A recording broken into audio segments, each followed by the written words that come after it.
তখন বাচ্চা কিন্তু দেখবে বাবা মা কিংবা ভাইয়া আপু কি খাবার গ্রহণ করছে, এত মজা পাচ্ছে, তখন কিন্তু বাচ্চাও সেই খাবারটা গ্রহণ করতে চাইবে। বাজারের চকলেট জুস বনাম বাসার খাবার, এই দুটোর মধ্যে যদি পছন্দ করতে বলা হয়, আপনার বাচ্চা কিন্তু চোখ বন্ধ করে চকলেট জুসকে পছন্দ করে নিবে। কেন করে? এটা অবশ্যই মুখরোচক এবং দেখতে খুব সুন্দর। চমৎকার প্যাকেটজাত করা থাকে, খুব পলিশড থাকে এবং মুখে দেওয়ার পরে আপনার বাচ্চা খুব আনন্দ ফিল করে এবং মজা পায়। কিন্তু বাসার খাবার গ্রহণ করছে না, তার পেছনেও কিন্তু কারণ এটাই, দেখতে ভালো লাগছে না, পুষ্টিকর হলেও সেটা মুখে দিয়ে মজা পাচ্ছে না এবং দেখা যায় যে এই খাবারগুলো খাওয়ার জন্য আমরা জোরও করছি। এই যে যেটা দরকার সেটা গ্রহণ না করা এবং যেটা খাওয়া যাবে না সেটার দিকে অভ্যস্ত হয়ে যাওয়াটা, আনফরচুনেটলি আমরা নিজেরাই কিন্তু বাচ্চাদের মধ্যে অভ্যস্ততাটা করে তুলেছি। আজকে বলবো কিভাবে চকলেট জুসের সাথে আপনার তৈরি খাবারটা যুদ্ধ করে জিততে পারে। অবশ্যই আপনার বাসার খাবারগুলো এমন করে বাচ্চার সামনে প্রেজেন্ট করতে হবে যেটা অবশ্যই লুক্রেটিভ হবে। বাচ্চাকে যেই পাত্রে খাবার দিবেন সেটা যেন অবশ্যই খুব সুন্দর কালারফুল হয়, সুন্দর একটা শেপের হয়, যেটা দেখে বাচ্চার খুব ভালো লাগে। খাবারটাও হতে হবে খুবই রঙিন, খুবই মজাদার।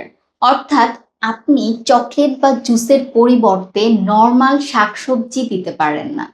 তাকে এমনভাবে ফাস্ট ফুড বা জাঙ্ক ফুড যেটাই বলেন না কেন, সেইটার প্রেক্ষিতে আপনার বাসায় তৈরি করতে হবে। সেটা বাচ্চার মুখে মজা লাগতে হবে, দেখে ভালো লাগতে হবে। বাসার পরিবারের যেই সদস্যগুলা, পরিবারের অন্যান্য যে সদস্যরা আছে তারাও এই খাবারটা গ্রহণ করছে সেটা বাচ্চাকে দেখাতে হবে। সবসময় বাচ্চাকে খাও, তুমি খাও, তোমাকে খেতে হবে এটা না বলে বাচ্চার সামনে আপনারা খুব মজা করে খান এবং আপনাদের চেহারায় এই এক্সপ্রেশনটা দিন যে এই খাবারটা গ্রহণ করে আপনাদের খুবই ভালো লাগছে। তখন বাচ্চা কিন্তু দেখবে বাবা মা কিংবা ভাইয়া আপু কি খাবার গ্রহণ করছে, এত মজা পাচ্ছে, তখন কিন্তু বাচ্চাও সেই খাবারটা গ্রহণ করতে চাইবে। বাচ্চার জন্য প্রয়োজনীয় কিন্তু বাচ্চা খাবার কখনোই সেটা দেখেনি সেটা পরিচিত করানোর জন্য অবশ্যই হুট করে তার সামনে দিয়ে দিবেন না।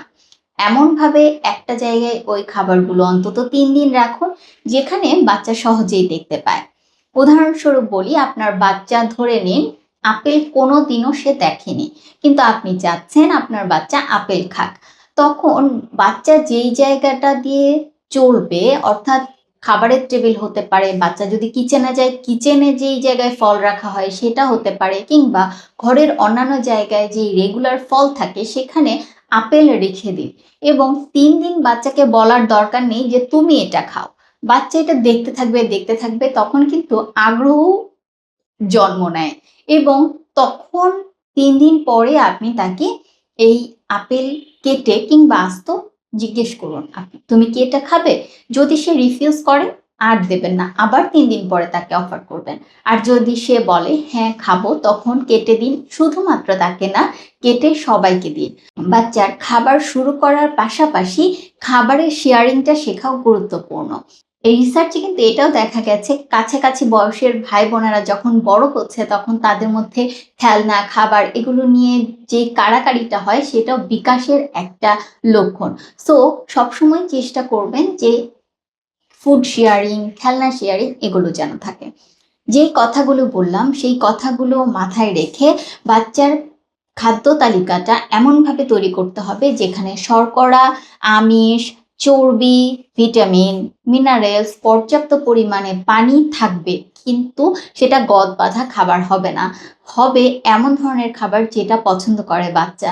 তাহলেই বাচ্চা দ্বিতীয়বার কিন্তু আপনার কাছে খাবারের জন্য আসবে, সে দোকানের দিকে ছুটবে না।